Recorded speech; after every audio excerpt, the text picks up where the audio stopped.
Subscribe to my channel and hit the bell icon so you never miss any video from my channel. یہیں پہ سب کے سب با ایمان ہیں یا انبیاء ہیں یا اوصیاء ہیں. تو ہمارا یہ عقیدہ ہے کہ انبیاء علیہ السلام کے اور ائمہ کے اجداد بہت پاک و پاکیزہ ہستیاں ہیں. آج میں جملے کو پیش کر رہا ہوں, مجھے امہات سے متعلق پیش کرنا ہے.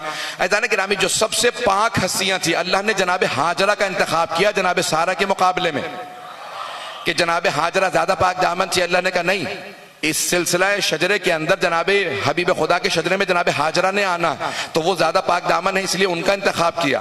یہ اللہ نے اتنے پاک دامن بیویاں کیوں انتخاب کی ہیں؟ صرف اشارہ کر رہا ہوں مثال میں, کبھی کوئی نہ الجھے کہ جب آپ ایک عام سے کوئی چیز لیتے ہیں تو ایک عام سے تھیلے میں لے کے آ جاتے ہیں, لیکن جب سونا جواہرات لے کے چلتے ہیں تو مخمل کا جعبہ ہوتا ہے, سونے کی تاریں ہوتی ہیں, کا بہترین کوئی نہ کوئی آپ کے لیے ذخیرہ ہونا چاہیے, کیونکہ پتھر بہت قیمتی ہے, ہیرا ہے, جواہرات ہیں. ائمہ علیہ السلام کے جتنے اجداد ہیں, اللہ نے سب سے پاکیزہ ہستیوں کا انتخاب کیا, ان کے انوار نے چلنا ہے.